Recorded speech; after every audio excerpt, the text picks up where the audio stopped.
अस्सलाम वालेकुम नाजरीन, DNA.TV के प्रोग्राम ऑन द रिकॉर्ड के साथ मैं सलीम खान आपकी खिदमत में हाजिर। फैसलाबाद की तहसील जड़ावाला में कुरान पाक की बेहुरमती और तौहीन रसालत के वाक़ये का ड्रॉप सीन हो गया है। मीडिया रिपोर्ट्स के मुताबिक पुलिस का कहना है कि गिरफ्तार मुलजिमान से तफ्तीश के दौरान इंकशाफ हुआ कि 2 मसीही अफराद की ज़ाती रंजिश इस हौलनाक वाक़ये की वजह बनी। गिरफ्तार मुलजिम परवेज़ मसीह ने बीवी से ताल्लुक़ के शुबे पर रकीब को फंसाने के लिए हौलनाक खेल खेला। पुलिस की जानिब से बताया गया कि मुलजिम परवेज़ मसीह को शुबा था कि मुलजिम राजा उमैर के इसकी बीवी से ताल्लुकात हैं।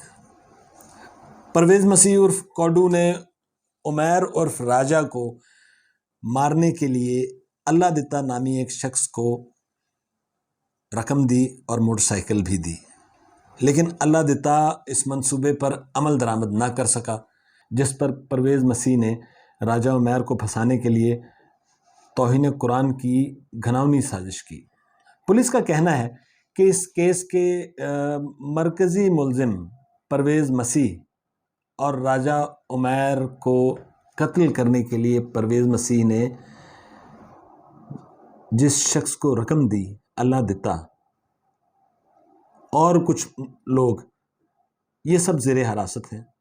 2 अफराद की ज़ाती रंजिश से इतना बड़ा सानहा रूनुमा हुआ। मसीही बस्तियों को, चर्चेस को आग लगा दी गई। दुनिया भर में पाकिस्तान की जग हसाई हुई। नाजरीन, यहाँ रुकते हैं और थोड़ा पीछे मुड़कर देखते हैं ये सब हो क्या रहा है, हम किस माहौल में ज़िंदा हैं। क्या वाकई ये माशरा एक जिस्म की मानिंद है जिसके एक उज़्व को चोट लगे तो पूरा जिस्म अज़ियत में मुब्तला हो जाता है, या इस जिस्म का हर उज़्व दूसरे अज़ा को नोचने, काटने और खाने पर लगा हुआ है। हम किस माशरे की तश्कील में मसरूफ़ हैं, हमारी ख्वाहिशात क्या हैं। इबादत गाहें, गिरजा घर, मसाजिद, इमाम बारगाहें, तालीमी इदारे, तफरीह गाहें, हत्ता के घर तक महफूज नहीं। एक आम आदमी से लेकर ख़ास आदमी तक सब नफ्सियाती मरीज़ बन चुके हैं। माशरा दिन ब दिन टूट रहा है, बेहंगम हो गया है, लोग चकरा गए हैं, इंसानी कदरों का ख़ात्मा हो चुका है, लोगों का खुद पर काबू ख़त्म हो गया है। माशरा बज़ाहिर बड़ा रंगीन, लेकिन दर हकीकत अंदर से बेहद खोखला हो गया है। इखलाक और एहसास से हम सब बहुत दूर जा चुके हैं। नाज़रीन, ऐसे बेशुमार वाक़यात हैं जो हमारे माशरे की इंसानी दरिंदगी को आया करते हैं। किस किस वाक़या का रोना रोएं। कुछ हफ्ते कबल सिंध के शहर रानीपुर में एक पीर की हवेली में एक कमसन बच्ची के मुबैना तशद्दुद से हलाकत का वाक़या, एक सिविल जज की अहलिया का 14 साला मुलाजमा पर बहीमाना तशद्दुद, एक सियासी रहनुमा के घर पर पुलिस के छापों से घबरा कर उनके कमसन बेटे अम्मार के जहनी तवाज़ुन खो जाने का वाक़या। ये तो 2-3 वाक़यात मैंने यहाँ बयान किए हैं, और ये इसलिए हाई प्रोफाइल हो गए कि एक वाक़या एक पीर के घर का, एक वाक़या एक सिविल जज के घर में, और एक वाक़या एक सियासी रहनुमा के घर में वकूअ पज़ीर हुआ। क्या आप जानते हैं, अमूमन शहरों में इशराफिया के घरों में छोटे बच्चों की देखभाल के लिए कमसन लड़कियों को मुलाजमत पर रखने का रुझान है, और बड़ी उम्र की ख़वातीन के बजाय छोटी लड़कियों को तरजीह दी जाती है। इसकी बुनियादी वजह इन बच्चियों की जानिब से किसी भी किस्म की मुज़ाहमत का ना होना है। ऐसी बच्चियां ना तो किसी भी रवैये की शिकायत करती हैं और ना ही इनकी जानिब से किसी जवाबी रद्द-ए-अमल का इम्कान होता है। यही वजह है कि इनसे बच्चों को संभालने के साथ साथ और भी बहुत से काम लिए जाते हैं। कमसन बच्चियों से मुशक्क़त लेना ग़ुलामी की मुख्तलिफ़ शक्लों में से एक है। ہمارے یہاں BCO NGOز یا ادارے بنے ہوئے ہیں، کوئی چائلڈ رائٹس کا، کوئی ہیومن رائٹس کا، کوئی ویمن رائٹس کا، کوئی چائلڈ لیبر کا۔ ناظرین، میں آپ کو بتاؤں کہ یہ بھی ایک بہت بڑا کاروبار ہے۔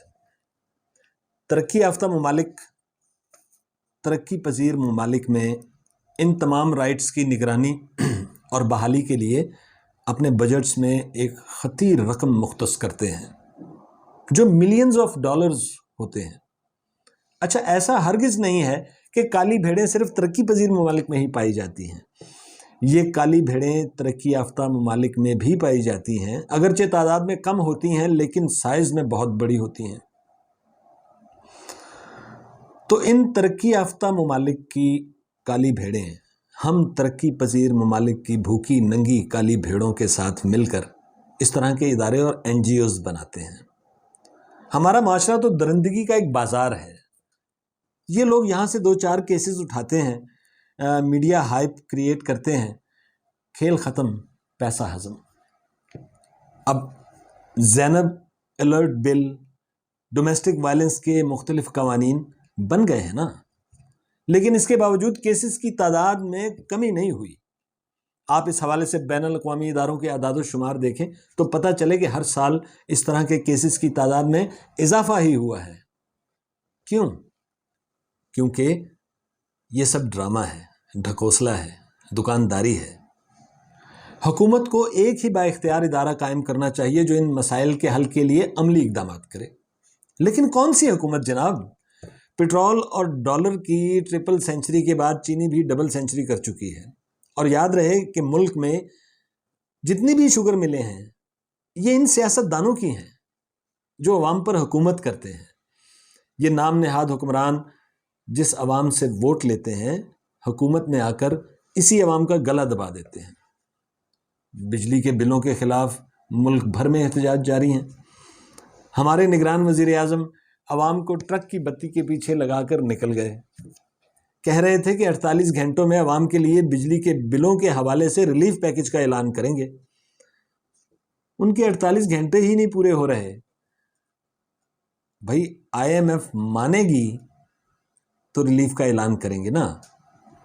ہمارے نگران وزیر اعظم صاحب کبھی اس محاورے کو بہت یاد کیا کریں گے کہ آ بیل مجھے مار۔ یاد رکھیں ناظرین، اب یہاں عوام کو کوئی بھی ریلیف IMF کی منظوری کے بغیر نہیں مل سکتا۔ آج کے پروگرام میں بس اتنا ہی۔ اپنا بہت خیال رکھیے۔ سلیم خان کو اجازت دیجیے۔ اللہ حافظ۔